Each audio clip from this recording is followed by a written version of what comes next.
февраль. Ой. Сәлем.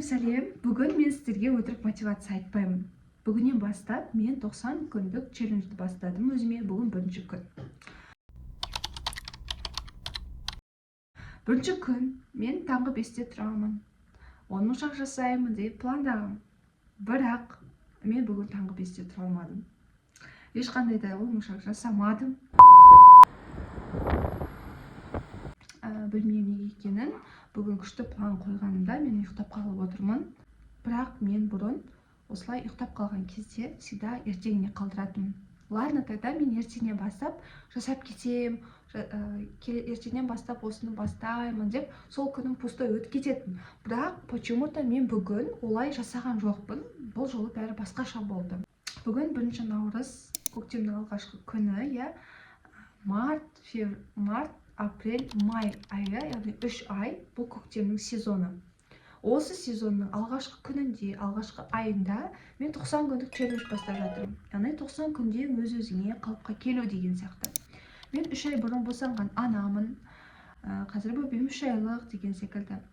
Мен өзімді декретте жоғалтып алмас үшін осы нәрсені бүгін бастап отырмын. Неге бүгін, неге жазда емес, неге ертең емес, неге басқа күні емес?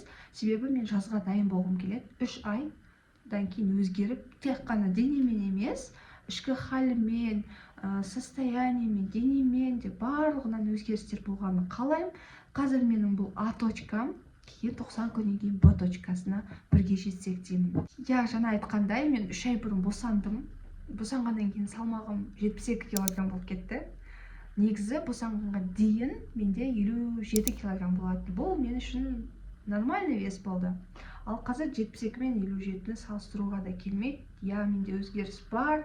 Менің уже бүкірейіп жүремін, бала емізесін, шаршау бар, энергия аздығы бар.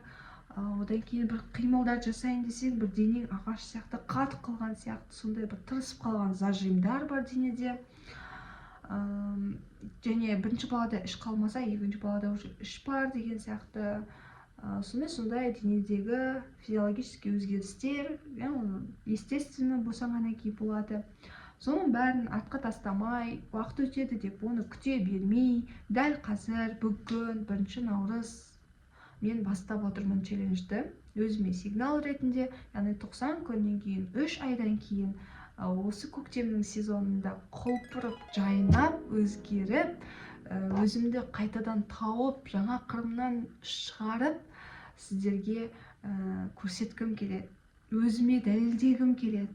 Сіз де менімен бірге жүріңіз. Сіз де дәл осылай бастағыңыз келіп, осындай энергияңыз аз болып, өстіп декретте шаршап, басқа нәрсеге көңіліңіз ауып кете берсе, давайте басқа нәрсеге көңіл аударғанша өзімізге көңіл аударып, өзгерісті өзімізден бастайық.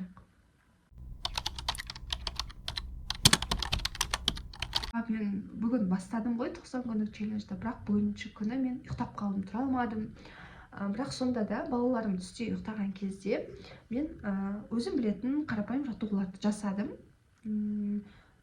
Разминка, үлкенім ұйықтады, содан кейін екіншім тұрып кетті, но сонда да мен 1-2 жаттығуларды былай жасадым. Главное, чтоб осы күнімді, бастап жатқан күнімді бос өткізбес үшін. Және де дәптер алдымда соған Алланың 99 есімдерінің бірі, Әл-Фаттах есімін алып, яғни жабық есіктерді ашатын Раббым Алланың Әл-Фаттах есімін дәптерге теріп жазды. Яғни маған қажет барлық есіктерді ашшы, менің жолымды ашшы деген мақсатта, маған энергия келу мақсатында да мен соның барлығын Әл-Фаттах есімінен зікір етіп дәптерге жазып шыққан болатынмын. Яғни бүгінгі күнімді мен осылай өткізіп бастадым. Ертеңгі күні мен өзімді бүгінгі күнімнен де жақсырақ, өзіме пайда әкелетін іс-әрекеттермен жалғастырғым келеді. Сол мақсатта мен бүгінгі сіздерге видеомды түсіріп отырмын. Егер сізге ұнаса видео, осы жерде лайк басып, маған пікір қалдырып, комментарийға жазып ойыңызды подписаться етіп алыңыз. Егер сіз де дәл осылай мен секілді өзгергіңіз келсе, давайте дәл бүгін бастаңыз. Бүгін 1 теңге жасаңыз, хоть кішкентай нәрсе болсын жасаңызшы өзіңіз үшін.